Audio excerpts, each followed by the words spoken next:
Bueno, bienvenidos a esta clase de psicología del arte, de teorías de Sigmund Freud. Sigmund Freud, austriaco, nacido en Viena, padre del psicoanálisis, estudia profundamente, un gran estudioso, tanto que le lleva a ganar el premio Goethe, pero también le lleva Goethe, pero también le lleva a tener grandes, digamos, opositores y algunos seguidores que también muchos se vuelven después su opositor, pues es una persona que nace entre el siglo XIX y el XX o sea, nace y vive en estas épocas que son determinantes en el desarrollo del siglo XX y de los pensamientos contemporáneos también.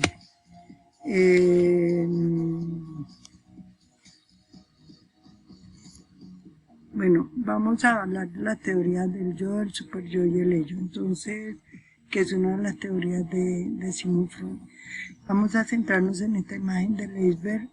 El consciente es esa puntica que sale allí, es lo que realmente nosotros alcanzamos a ser conscientes de nosotros mismos, lo que traemos como acá en la realidad. Y esa otra parte, gran parte de su energía, es todo lo que tiene que ver con el super yo, con el ello, con el inconsciente. Entonces, digamos que en esta disputa, entonces aparece la teoría del principio del placer, que es que en esa mitad, digamos, en ese preconsciente está el yo, el principio de realidad. Y en el ello, que es la parte de abajo del iceberg, está el principio del placer y, el super yo, que es la parte de arriba del iceberg, que está como la moralidad. Entonces, ¿qué es lo que sucede? Que hay ahí como una pelea entre ellos, todo el tiempo hay una disputa por quién gobierna, quién sale, como qué está bien hecho, qué está mal hecho. Perls, que es otro psicólogo de la Gestalt, también habla como el perro de arriba, el perro de abajo y las disputas entre uno y otro. Y está también un libro muy chévere para quizás les sirva a ustedes para explicar a los niños, que es de Jenny Desmond, que habla sobre dos gaticos, Red Cat, Blue Cat, que vive uno arriba, uno abajo, y cuando se encuentran en las escaleras hay una revolución terrible, hasta que poco a poco empiezan diálogos, empiezan a darse cuenta que son importantes el uno para el otro, empiezan a hacer conciliaciones y todo, y llegan a un punto en el que pueden generar pues como una buena relación, hasta que al final del libro aparece un tal Yellow Cat que pues nos cambia como la historia y no sabemos para dónde va. Tenemos esto de la teoría de la pulsión, que es las etapas del desarrollo psicosexual. Etapas no solo se han descrito aquí en el desarrollo psicosexual, sino que, por ejemplo, en el desarrollo cognitivo por Jean Piaget también se determinaron unas etapas. Lowenfield en los 50 del siglo XX también establece unas etapas para el desarrollo creativo, y por lo general parten desde la niñez y llegan hasta más o menos el adulto joven. Allí como que dejan las cosas como, digamos, en reposo, y son muy pocos los teóricos que también entonces empiezan a ver qué sucede con el anciano, con el adulto mayor y con las etapas más allá. En la etapa oral está la etapa de la satisfacción de tomar la leche materna, y tiene que ver con ese eh, eh, la lectura que les dejé sobre Sigmund Freud, sobre un recuerdo infantil de Leonardo da Vinci, que pues es el que tienen que ustedes leer para hacer el análisis también de la obra de Lucian Freud, el nieto de Sigmund Freud. Entonces, el problema, digamos, de que estipula Sigmund Freud está ahí, está presente en esa etapa oral. La etapa anal es una etapa, pues, en la que el niño encuentra todo el placer de control de esfínteres y todo esto. Definitivamente, cuando un niño se pasa de los 3 años y todavía no controla pipí o no controla popí, quiere decir que muy probablemente algo está pasando en este niño y hay que prestarle atención.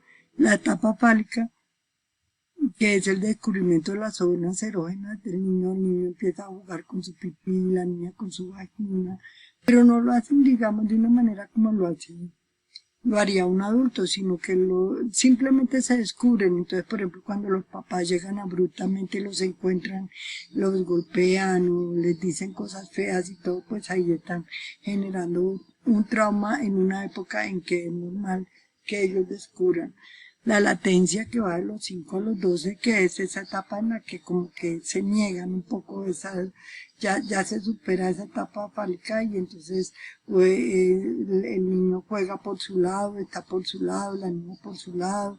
Por lo general uno ve en los colegios los grupitos de las niñas a un lado, de los niños al otro, hasta que llega la etapa genital, que digamos que es la etapa que ya prevalece el resto de la vida, y que, como les digo, más o menos se analiza especialmente hasta una edad, hasta el adulto joven, y allí ya queda como suspendida. Aquí en esta diapositiva ustedes encuentran la explicación de la anterior diapositiva, y que como yo les subí también el archivo de la presentación solo en diapositivas, sin este video de explicación mía, ustedes van a poder allí, digamos, leerlas con más tranquilidad, mirar poco a poco, hacer consultas externas, etcétera. Esta teoría de la represión, que es como un poco esa situación de los gatos, ¿no? En la escalera, todas esas ideas que están alojadas en el inconsciente, o esos recuerdos, esas cosas que tratan de venir al inconsciente y que además se desfiguran, aparecen de otra manera. Y para ello entonces utilizamos los mecanismos de defensa. Estos mecanismos de defensa hay muchos, que son estrategias psicológicas inconscientes para mantener nuestro equilibrio interior. Entonces, cuando vienen todas estas como situaciones, nosotros tratamos de detenerlas. Entonces, la represión es como decir, no, esto es malo, dejémoslo allá, no lo saquemos. La proyección, que es como que nos mandamos sobre los otros, eso que, digamos, vemos en nosotros mismos, lo depositamos en otras personas como para calmarnos un poco nosotros. Pero también está esa otra proyección que fue la que vimos en las manchas, que es como un tercer elemento afuera de nosotros nos ayuda a traer al consciente todo eso que está en el inconsciente, o que muchas veces no detectamos y que está allí presente, que a través de un tipo de ejercicio como el de la mancha nos puede ayudar mucho. La regresión, que es como volver atrás, como cuando un hermanito le nace, un niño de 5 años le nace un hermanito, entonces este niño vuelve a hacer pipí, vuelve a hacer popó, vuelve a regresarse como para llamar la atención. En los ancianos también se ve mucho eso, pero hay una muestra muy importante, que es la de Frida Kahlo. Cuando Frida Kahlo pues es una pintora del realismo, una pintora que llega a desarrollar un nivel de realismo bastante interesante.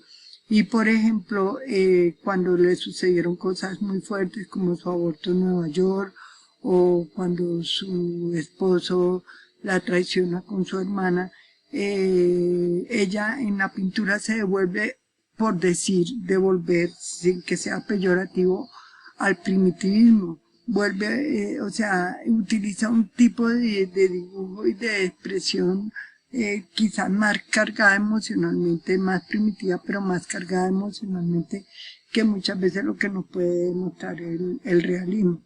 El desplazamiento, que es que yo transfiero sentimientos, emociones a un objeto.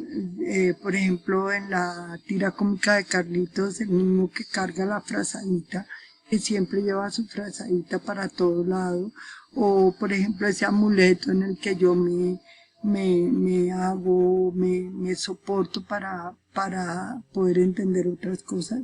La racionalización, pero la racionalización cuando con la razón yo trato de encubrir otras cosas que están más atrás.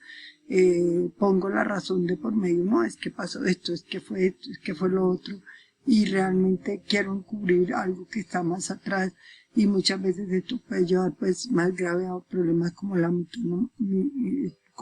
mitomanía. La negación, que es como por ejemplo cuando un ser humano parte y negamos, ¿no? No podemos aceptar que ha partido, no podemos aceptar que murió, que la relación se terminó, que el trabajo me echaron, que hubo un robo, bueno, cosas así, ¿no? Cosas que uno niega porque es un mecanismo de defensa. Identificaciones que yo adopto características de otra persona que para mí es un ídolo, entonces actúo, me comporto como esa persona. Lo reactivo es como, lo primero es negar, niego, que no es igual que la racionalización, sino simplemente no, eso no es así. Como que ya de una estamos en contra de, sin ni siquiera pasarlo por la aduana, como decimos. Y la sublimación es cuando, digamos, dice Simón que hay como comportamientos sociales que supuestamente son indebidos, entonces yo o el ser humano los transforma de alguna manera que sean aceptables socialmente, o los disfraza, o los desplaza, puede ser también un poco de desplazamiento hacia otra cosa. Por ejemplo, la lectura, por ejemplo, la música culta, por ejemplo, ser daditativos, ser caritativos, etcétera, para disfrazar de pronto un poco otro tipo de sentimientos que hay detrás. No quiere decir que todo el tiempo sea así, pero puede ser.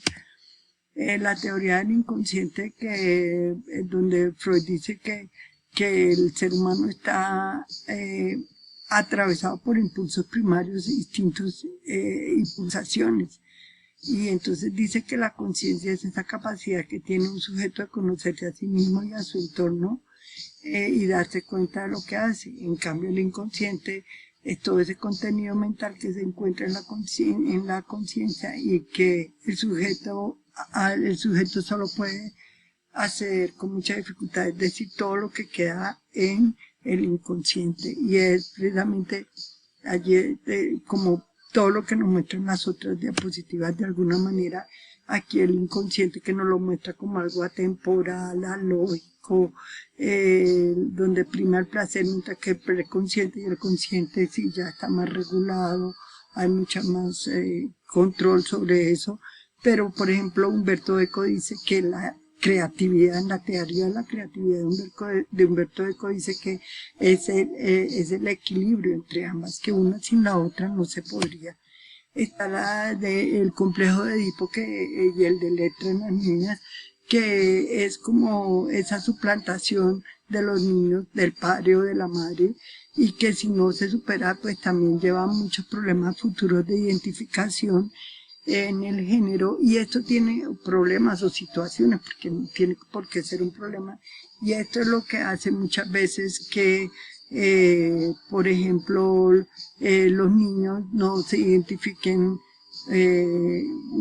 pues debidamente, o no debidamente, sino se sientan confundidos frente a su origen, a su identificación, y muchas veces estas situaciones sí son genéticas, pero algunas veces son sociales. Entonces, hasta donde han sido influenciadas, hasta donde han sido por un mal manejo, o si realmente pues es así, se tiene la fortaleza, como se dice en este momento, de salir del closet. Y esto tiene que ver mucho también con la lectura que les dejo de el ensayo de Sigmund Freud sobre Leonardo da Vinci, porque tiene que ver con esta identidad posiblemente un poco extraña que ha tenido Leonardo da Vinci. Entonces, pues me alegra mucho haberlo logrado. Creo que no había podido hacerlo. Esto es solamente, hice muchos ensayos para poderles presentar estas diapositivas. Esto es solamente un abrebocas de todo un mundo que hay por detrás. Esto les va a servir para analizar la obra de Sigmund Freud, les va a servir de Leonardo da Vinci, el ensayo de Leonardo da Vinci, la de Lucian Freud, que entonces nos hace falta una parte que es la de psicología del arte, que es la psicología del color, que ya lo vamos a ver en una próxima clase. Les agradezco mucho su atención. Gracias.